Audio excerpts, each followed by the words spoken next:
anyway, so I'm here to film you. It's Laila Yaghi because I also have two sons. One of them is 22 and one is 27, and I say I can't imagine anything worse than having them in jail. And so I'd like you to tell us about your son and your family.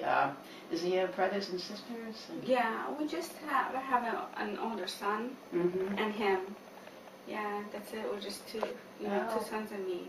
Yeah. We live in the family, and my older son lives in Buffalo right now, and my younger son, Ziyad, is the one who's in jail. And as you see, like, he went to Egypt and to Jordan. This is his picture with his friend, and they just went to Egypt and Jordan for a visit. And after 2 years of coming back, the FBI decided to indict them and charge them with material support and conspiracy to maim people abroad. And as you see, they're having fun, Which one is Ziyad? Ziyad is this one to the left, one to the left. And this one is Omar. And, they're just silly kids, 19 years old. Were they both arrested? Yes, they're both now in Harnett County Jail, Lillington, North Carolina. Yeah. And what were they charged with? Conspiracy and material support. And I don't even know how it amounted to that, because like my son, he's like so sweet, and it's just amazing. Like if a fish dies, he would cry over a fish. And like I had ants that before, just a few days before he was arrested, that crept on my kitchen sink, and I started killing them, spraying ant spray on him. And he's like, Mom, why do you have to kill them? Why don't you just let them be? And I just looked at him and it's like, what? How can, how can I just let them be? And I was like, what a soft-hearted boy he is.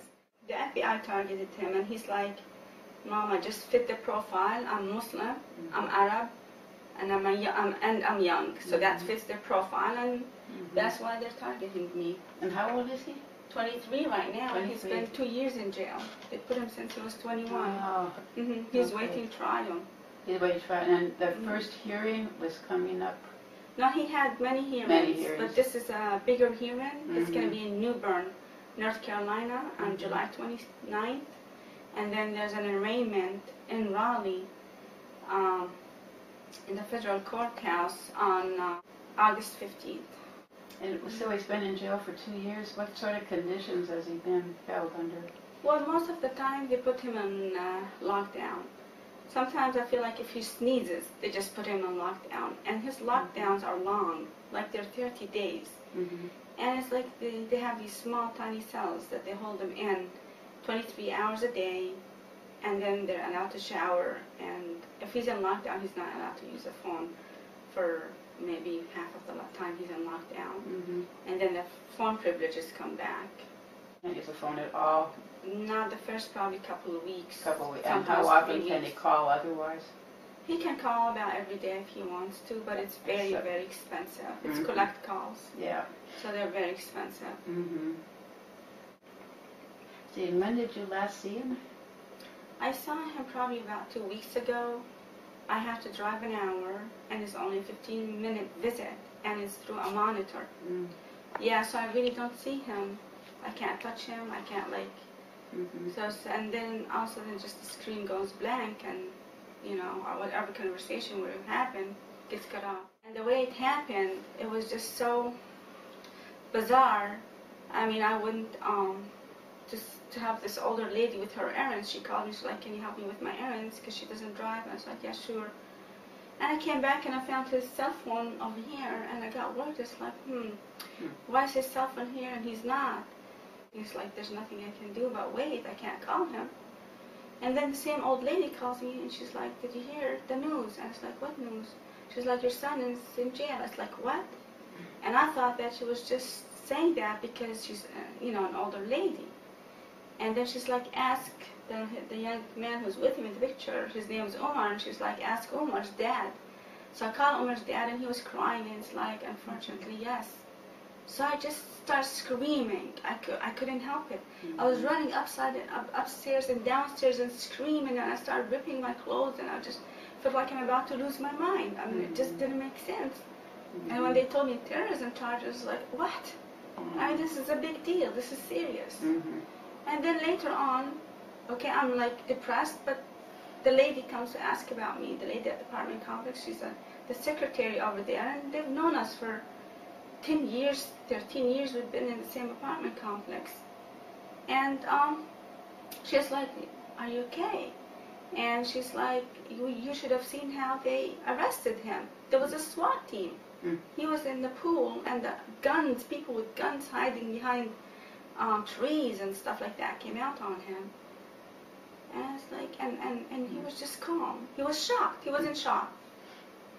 And then he calls me to tell me that he's in jail and whatever, and the detectives, FBI's were here questioning me. And it's like, we feel that your son knows something that he's hiding about this guy, the ringleader, the one they call the ringleader. And that if we push him so much that he's going to say something. And I was like, my son doesn't know anything. And then they started questioning me. I said, I don't know anything about this guy either. Okay? And, you know, we're innocent. And then it's like, I told him, do you want me to lie or something? You know, come up with something? Just so they can be satisfied? So the guy my son calls me while the FBI is here, and he's worried about me when he knew that they're here. And he's like, Mom, are you okay? And I was like, honey, just call me back, because I couldn't concentrate on both of them. And then he calls the office lady, and he's like, please go check on my mom. They might arrest her. And she comes in tears, and she's like, your son is like really worried about you and thinks that they might arrest you.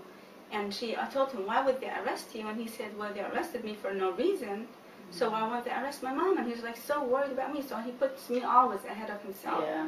He's always been like that, so caring. You know, my older son is the one who used to get in trouble, and he's like, Ziyad is the quiet son. That should not be happening to him.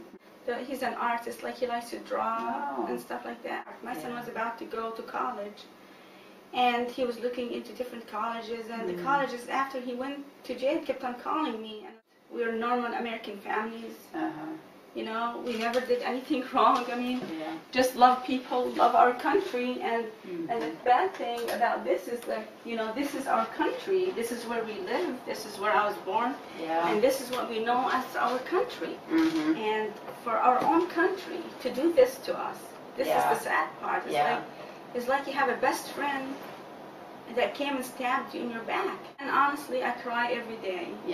I wake up 7 o'clock in the morning, sometimes crying loud in bed.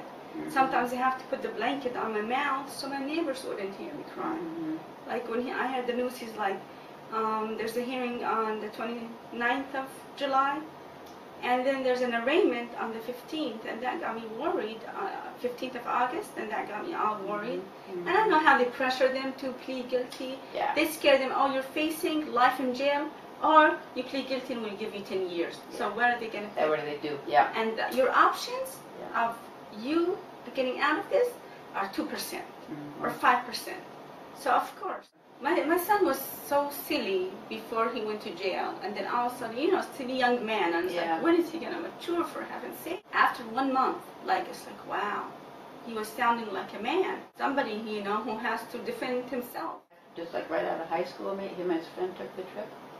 Yeah, they were 19. It's like vacation. Right? Yeah, because see the world a little bit. Yeah, because one thing, you know, my dad is Arab. My mom is an American. My dad is Arab. His dad is also Arab. So people, we weren't that much into the Muslim community before, and then all of a sudden we started, you know, and we moved here in West Raleigh, and there's a lot of Muslim people, and then we started integrating with them, and they're very, very nice people, friendly people, helpful people. And my son, you know, liked them, people, you know, who kind of look like him and stuff, and he started going with them to basketball games, football games and stuff. And their community is very, very scared right now. Most people backed off. Do they go to the hearings? Who goes to the hearings? Mostly me by myself. A lot of them don't want to be seen there. Because they're Muslims and they're scared.